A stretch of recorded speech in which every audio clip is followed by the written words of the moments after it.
Good morning, good afternoon, and good evening to wherever you are in the world today. I hope you're doing well. I know there's a lot going on in the world today, and I'm feeling all the energy and feeling the need to bring on a grief expert. And I've met this incredible goddess, Beth Erlander. She's a grief expert, a counselor, therapist, and she's got an incredible book out called Life Upside Down. When I met Beth, I was just gravitated towards her energy, her heart, her kindness. And I just knew that we were going to be connecting. So, Beth, it's so great to have you here. I'm so excited about this conversation. Thanks, Shamet. Yeah, thank you for all that. And yeah, I'm so happy to be here. Thanks for having me on. Yeah, Yeah, absolutely. So good to have you here. yeah, it's good to be here with you. Yeah. So, you know, grief expert. Maybe we just start there of can you tell us a little bit more about what that means and what you do and what you're passionate about? I am passionate about helping others to find their way through grief. And um, I also do a lot of grief education and just normalizing the process because in my experience of the work I've been doing since oh gosh, I think it's been maybe the past 20 years, or more, but wasn't until I got into grief, and that's a whole story in itself until around 2012. So I do a lot of grief education around grief is more than death loss. There's so much more to grieve than losing loved ones or pets to death. And yes, that's a big one, but there's other ways that we grieve. And sometimes people just assume that, like, I've had people say, well, I don't have any grief right now because I haven't lost anybody. And so I teach a lot about how um, there's more things to grieve than just losing a person or a pet to death. And my own story, and that's what my memoir is about, is I'll just bring that forward. And the subtitle is The Fall That Transformed Our Lives, Lifting Me Through Grief, Love, and Quadriplegia. So um, in 2012, my partner had a mountain biking accident that left him with quadriplegia or paralysis from the chest down. So life went upside down, and everything that I knew and all my hopes and dreams, they were all gone. And Wow. it was a very confusing time because so much of our life had died, but he was still alive and in a different form of his body, right? He was no longer able bodied. So that meant a lot of changes for us and so much loss. And I remember trying to find, like, I dove into reading about grief in books and resources and websites. And I even attended some grief groups, and they all spoke about grief as losing a person to death. And I was the person when I was in person, I was the person mumbling, and life transitions, like there's so much more grief that can happen when you go through a sudden life transition. So, Wow, what a powerful story. Thank you for sharing your story. That absolutely. is, I can relate to that. I've had my own grief stories of grieving the loss of someone that is still alive. And in some Right. way, it, I'm not going to say it's harder, but it has its interesting challenges Mhm. because, when you grieve the loss or the death of someone, you go through that transition and then you go on to the next chapter. But, Right. when you're grieving someone that's still here, it's a whole different thing. It is a whole different thing. Absolutely. Yeah. So I Yeah. bet, your experience with what you've gone through has given you amazing abilities to hold people. I Yeah. can't. Yeah. Well, this leads me to the next thing I wanted to talk about is, a lot of people are in grief right now with what's going on in the world politically. And so Yep. do you feel like, what are your feelings on that? My feelings on that is like I can definitely am having my own grief process. Honestly, though, I wasn't surprised um, about the new president of the United States, the next new president. For some reason, my intuition was like, I bet you it's going to be him. Um, I and had the I, exact same, I had the exact same thing as well. yeah, yeah.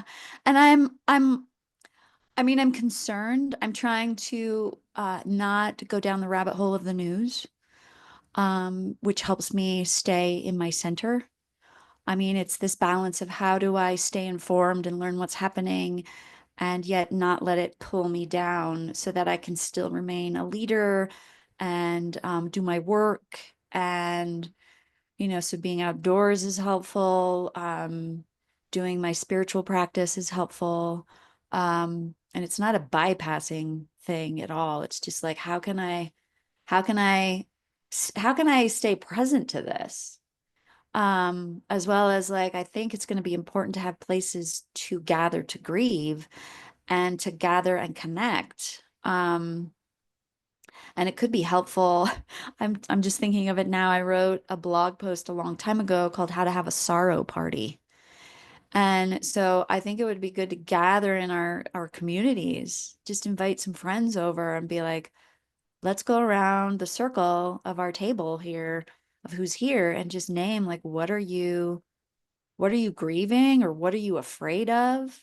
Like to just name that is really important. But then also, I think it's important to go around at the end when it's a grief sorrow party. I have people finish by naming, like, what is one thing that's bringing you joy right now? And it could be the smallest little thing.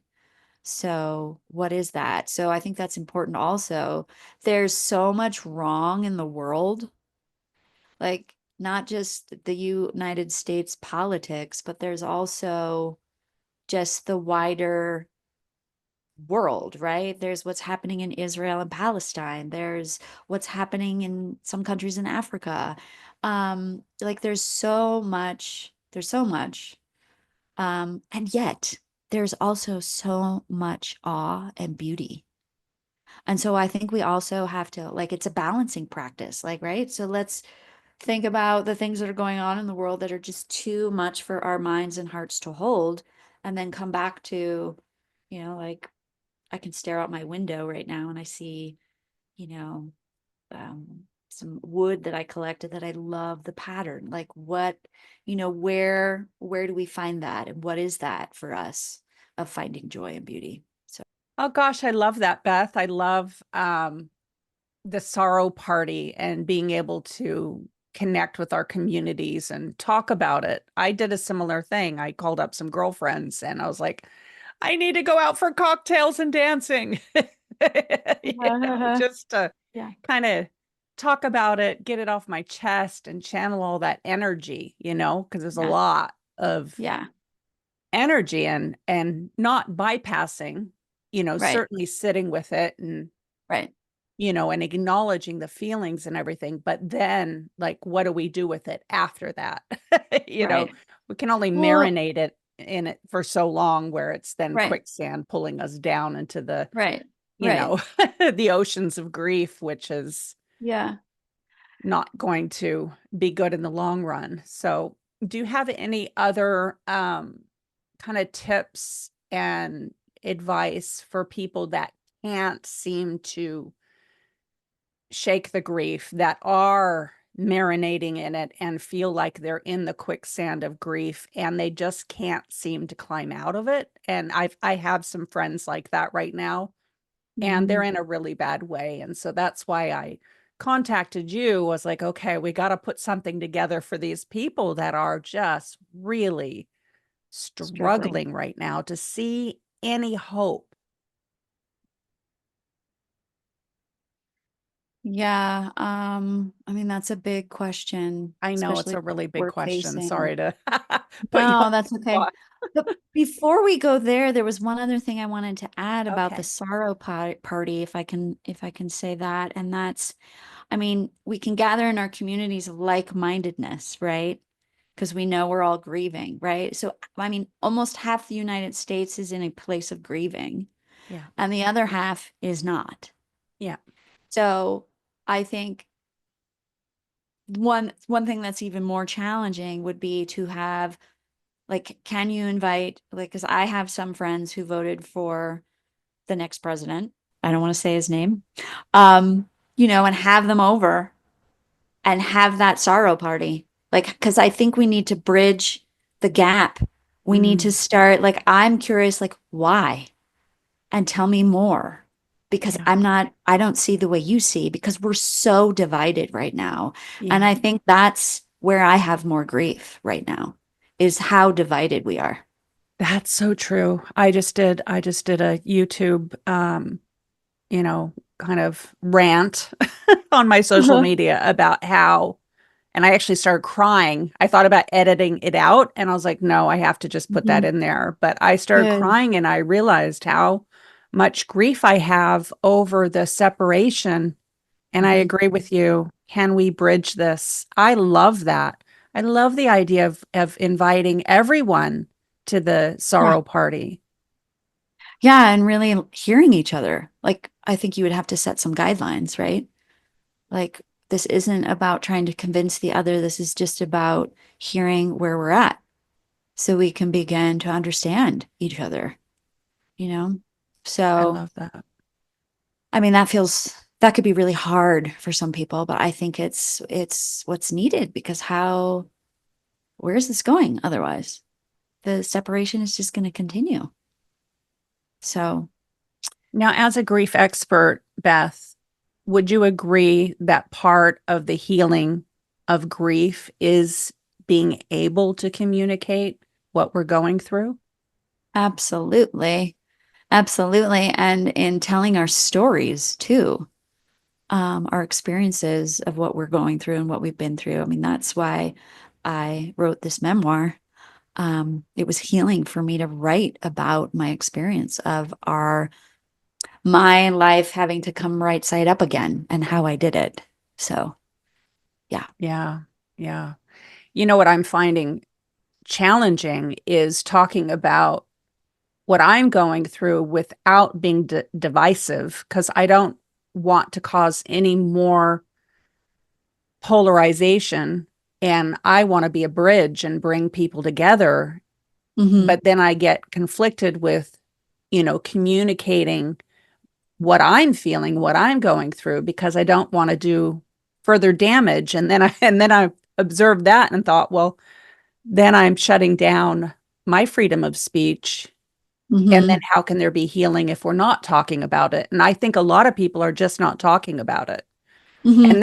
And that scares me because how can we heal and how can we move forward if we're not communicating? Right. Right. Yeah, can you speak into that a little bit? What comes up for you around that?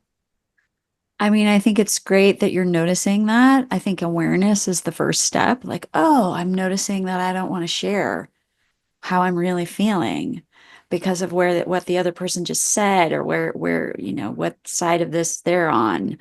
Um, and I think it depends in the moment and who the person is. Like, are they really could you name that? Like, oh, I'm afraid to speak to something because of what you just stated or your opinion, and maybe asking them, can you just hear me? And I don't need you to respond or get upset, but I just want to be heard. So I think it goes again back to having guidelines about, if you're going to do this, like, what are the rules? How are we going to have a listening circle where we are just hearing what the others are saying? You know, it also makes me think of, I've only done it once. Have you heard of Joanna Macy's work, The Work That Reconnects? No. And there's a ritual that she does. I'm not sure if it's called that or if it's called something else. So I apologize. It's not coming to the top of my head right now. But basically what you do is it's a ritual type setting in a group, And there are certain sections of the circle where people will then go and stand and connect. And like there's one for anger and rage. There was one for fear and anxiety. And each section has like at anger, there's a stick that you just hold. You don't hit the ground with it or hit yourself or anybody else. Like you just hold it really tightly. Um, to put your anger into the stick, and then you name what you're upset about, and you do this in front of the group. And I think there's another place for sorrow and grief, and then in the middle is just anything else that you feel. There's one other emotion, but I'm not remembering it. And then when you're done, you leave the circle, and people just give you a thank you, thanks for sharing that. It's not about talking to what you named. It's just about a place for you to express yourself. So I think that could be really helpful for people to I feel. I love think. that. And you just answered my question, actually, Uh-huh. because if we can just share our feelings without the need to fix Yep. or argue or get our belief heard and change the other person's belief or opinions or and just actually hold space. Hmm. That's where we begin. Hmm. Mm, I love Yeah. that.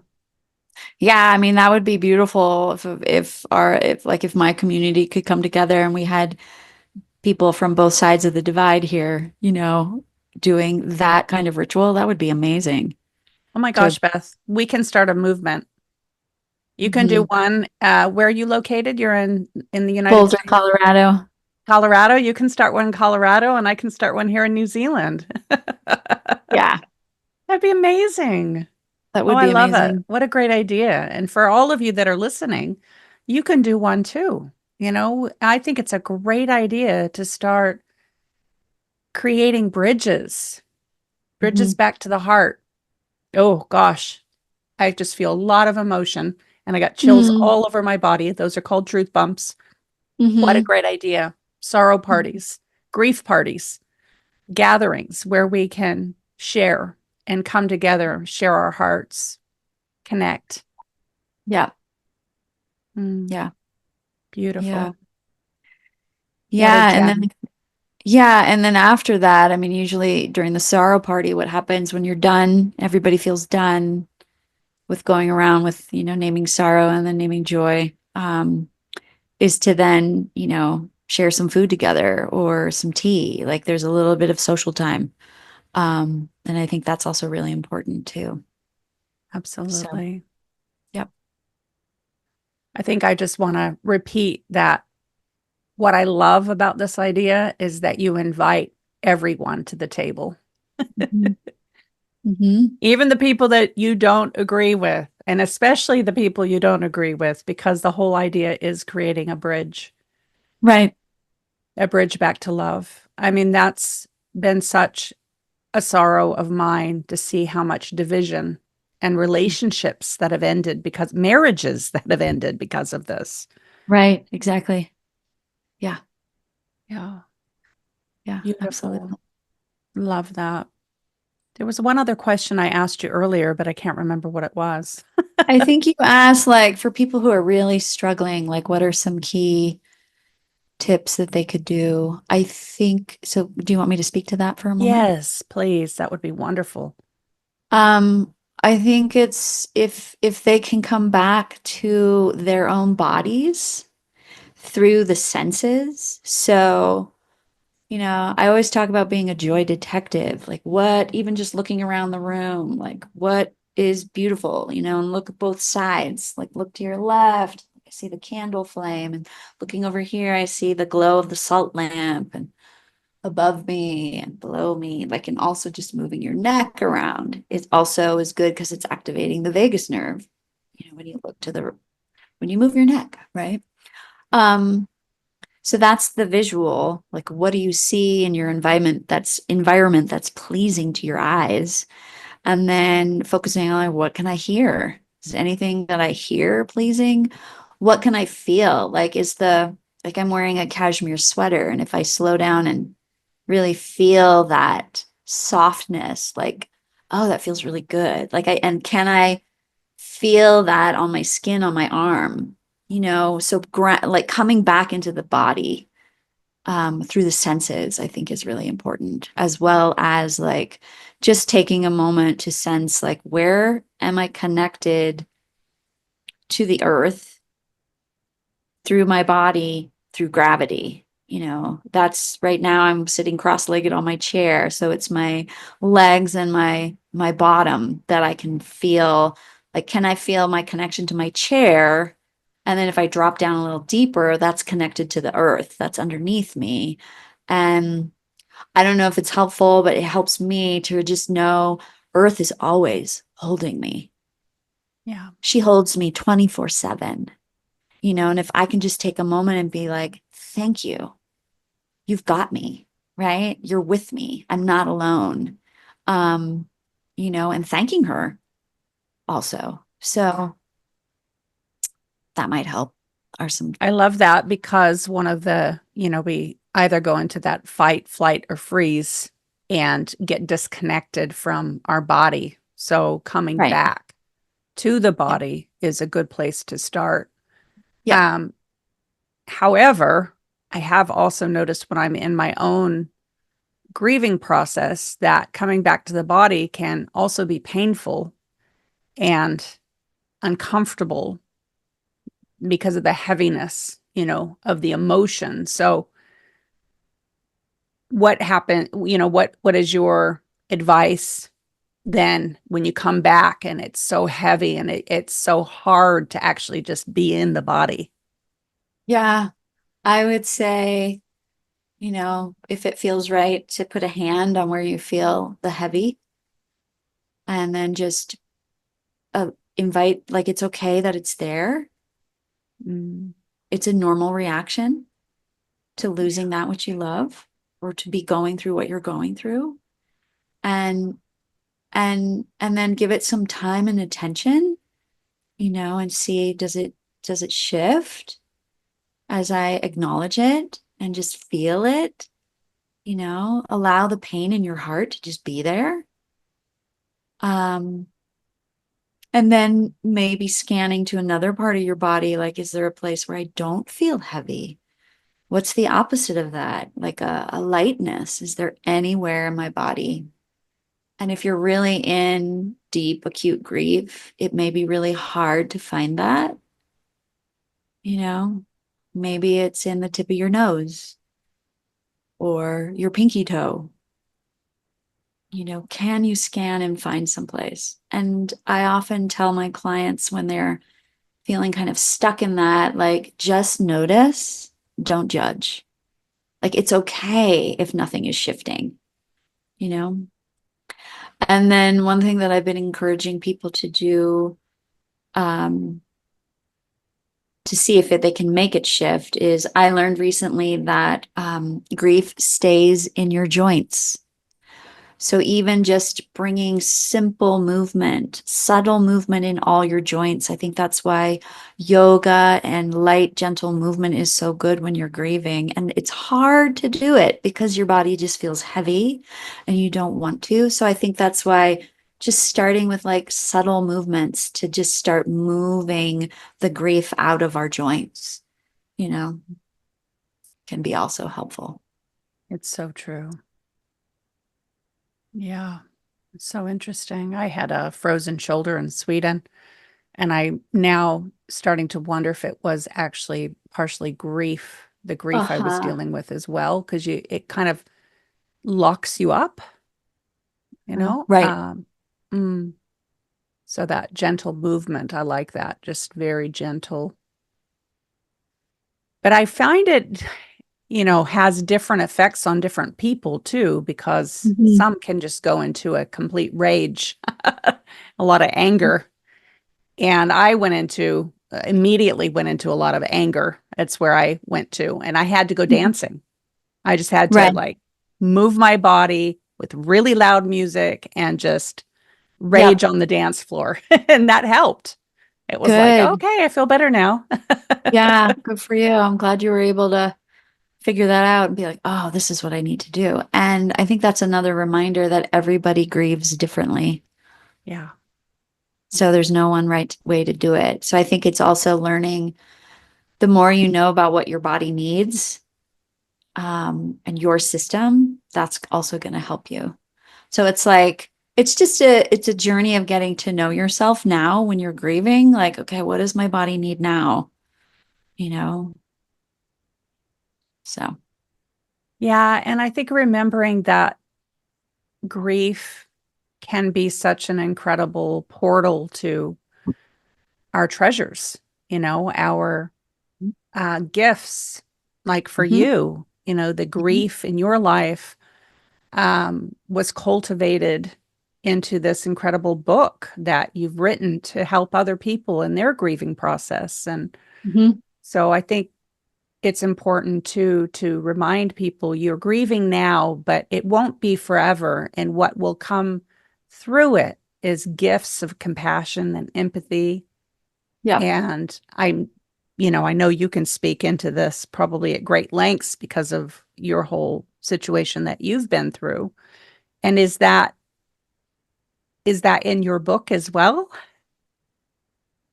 Um, Coming to the gifts at the end. Yeah. Yeah, absolutely.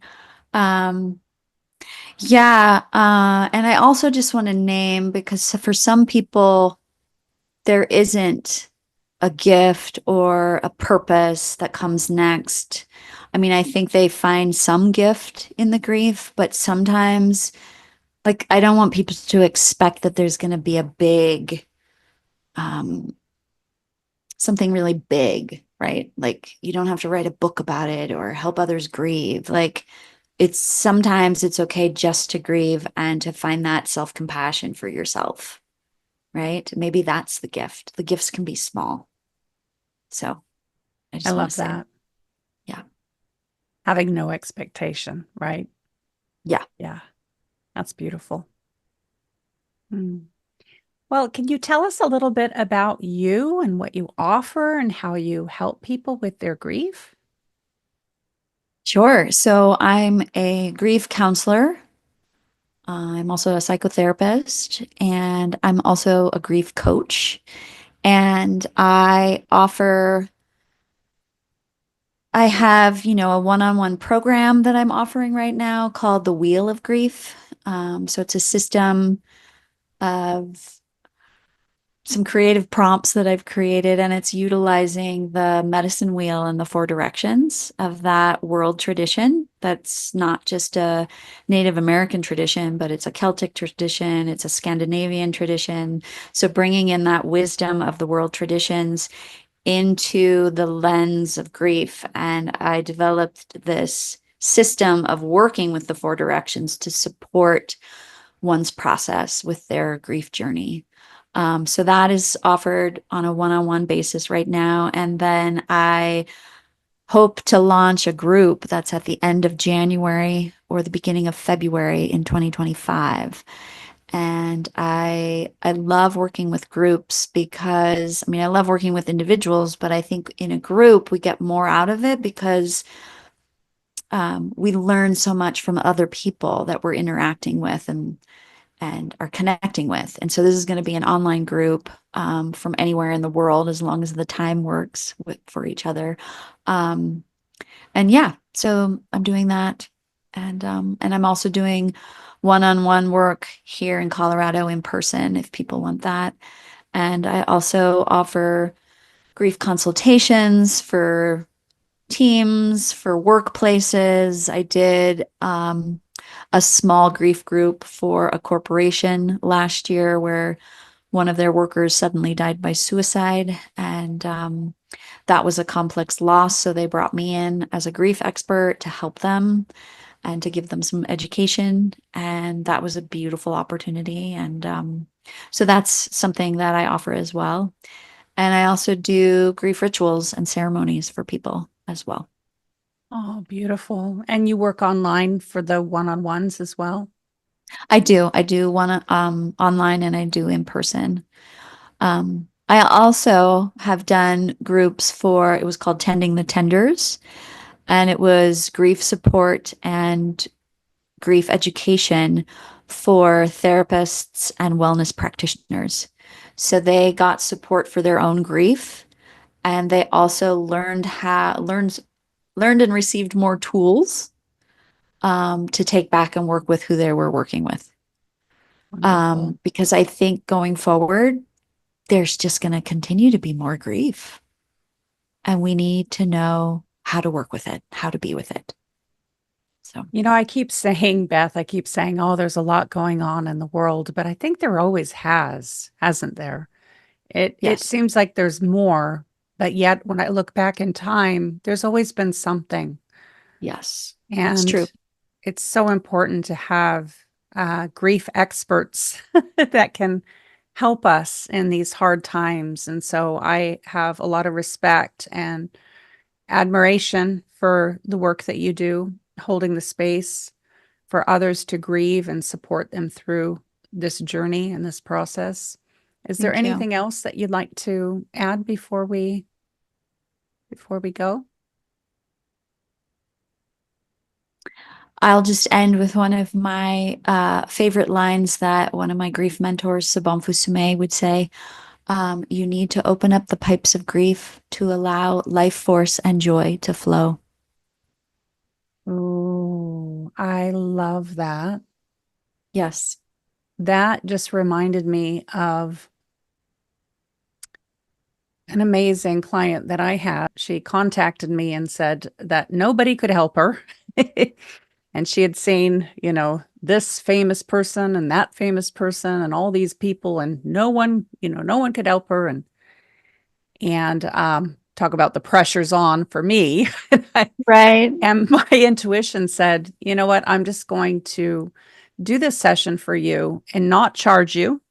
And if I can help you, then you can pay me, right? And I wanted her to know that I wanted to help her from my heart. I really wanted to help her. Uh-huh. She could not feel anything from the neck down, nothing. Uh-huh.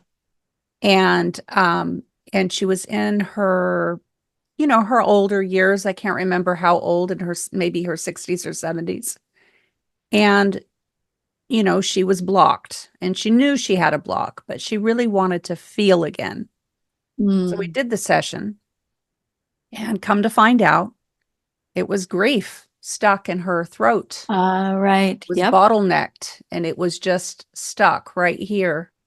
Yeah. And so in that session, we cleared it. And I said to her, once you start to feel, you're going to feel everything. So are Right. you prepared to feel the unpleasant parts of life, the grief, the sadness, the anger? Yeah. Um, And on the other side of that is you will be able to feel the joy again, but you have to Right. feel everything. Right. And she said, Exactly. yes, yes, please. Right. I am ready Right. to feel it all. I said, it Right. might be difficult. She says, that's okay. Uh-huh. And she did. She started to feel all the feelings came back, and Yeah. she had a big cry, and she was able to feel her feelings and her grief. And then it all released.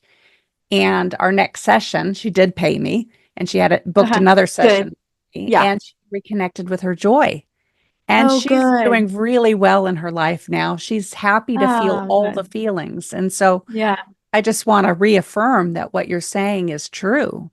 We Yeah. have to be able to feel all of it, Yeah, and we do. we can't heal what we don't feel. Right. We can't heal what we don't feel. Absolutely true. Yeah. Yeah. Thanks for sharing that story. Yeah, Beautiful. it was a beautiful experience for me as well to see Yeah. how when you bottle all that up, Yeah. how it shuts you down. So, Yeah. this is our message to everyone that's listening to us right now. It's okay to feel all the feelings that you're feeling, Yep. and don't bypass any of them. Yeah. And yeah, thank you, Beth, Yeah. You're welcome. for Thank you that. for It's having me really on, needed in the Jen. world. And Yeah. so, for all of you that are listening, if you need a grief expert, I will put all the information to contact Beth in the link below. And Beth, do you have any little like free things for people? Because people just love free things. Yes, I do. I've been giving a free talk a month, and I just had one on Wednesday about holiday grief. That went really well. And the next one I'll be doing is on December 11th, um, on grief, growing through grief. So, Great. and Wonderful. reclaiming joy. Yeah, And yeah, reclaiming joy. Wonderful. yeah, yeah. Yeah. And when you're able to feel your grief and process through the grief, the joy's on the other side. Yes, usually, yes. Yes, and time and time again. I mean, when I support people in doing grief ritual, that's the one thing I see. And um, I think some people were surprised to see people dancing at the end of a grief ritual, but that's like you come into a place of joy. Um, yeah, it's pretty amazing. So, It is yeah, amazing. possible. Hmm. It's an amazing transformational process. And thank you for the work that you do. And thank you for coming on with me and having this conversation. Yeah, my pleasure, Shamet. Thank you for inviting me. And thanks for all you do in the world. Yeah, Thank you. Well, sending so much love and so thanks. many blessings to each and every one of you. Have a wonderful, blessed day.